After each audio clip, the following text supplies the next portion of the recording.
افراد الاداره وجميع اللاعبين تهنيوا بدر بنون على الاستدعاء ديالو في اللائحه، فكانت حصه ممتعه صراحه. كان كل فرحان لبدر بنون لانه يستاهل اولا لاعب كبير، ثم رجوع حمد الله الى اللائحه.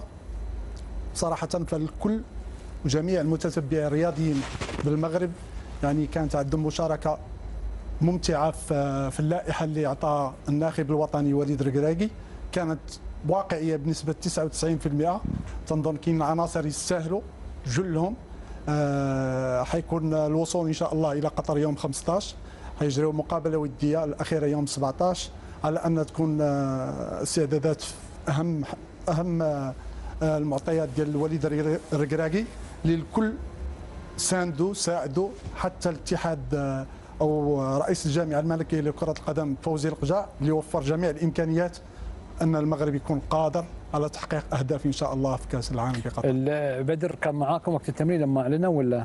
لا بصراحه فكان اللائحه تعطت الساعه الثانيه وحنا تدربنا الساعه 4، فكل شيء يعني افراد الاداره وجميع اللاعبين كانوا موجودين قبل عشان يهنيوا. وهو كان مصدوم او متفاجئ او ما كان متوقع او متوقع بصراحه؟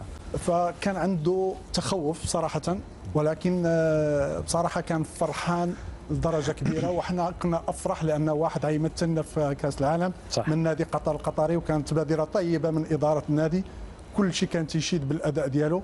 صراحه يكون دفعه كبيره للنادي، متاكد، وللمنتخب ان شاء الله. كاينين مدافعين في نفس المستوى عندهم تنافسيه كبيره. سايس نايف اكراد في ويست هام اول مقابله خداها لانه كان مصاب بالامس في كاس الاتحاد الانجليزي. تنظن معظم لاعبين زياش حكيمي كلهم حاضرين، ما كاينش غياب، ما كاينش مفاجاه في اللائحه. اتمنى التوفيق ان شاء الله للمنتخب. خالد يعني مع كل احترامي وتقديري حق اللاعبين المنتخب المغربي يعني كلهم نجوم، لكن حمد الله خذ زخم كبير لأن في تجربة سابقة مع المدرب السابق خالد، يعني كان المفروض يكون موجود، ولكن أيضا كانت ردة فعله سلبية في اختيار السابق فبالتالي رجعته أفرحت حتى اللي مش متعاطف مع حمد الله، فرح له لأنه كان يستحق، لأنه كان يقدم مستوى في المونديال السابق، كان يقدم مستوى أفضل من الآن أصلا. فبالتالي تصرفاته خارج الملعب انا اعتقد استفاد من هذه التجربه، امامه تحدي كبير مثل ما هو قاعد يدخل تحديات كثيره من انتقال من نادي الى اخر، اليوم امامه تحدي كبير انه يكون من ضمن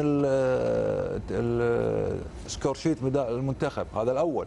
ثانيا امامه تحدي اكبر انه يثبت وجوده، انه يشارك ايضا لان اسماء كبيره. المنتخب المغربي خالد على مستوى الافراد من افضل اللاعبين، تقدر تقارنه على مستوى العالم. دائما مشكلتهم في اللعب الجماعي، المباريات الكبيره تلاقي الفريق اللعب الفردي هو الطاغي.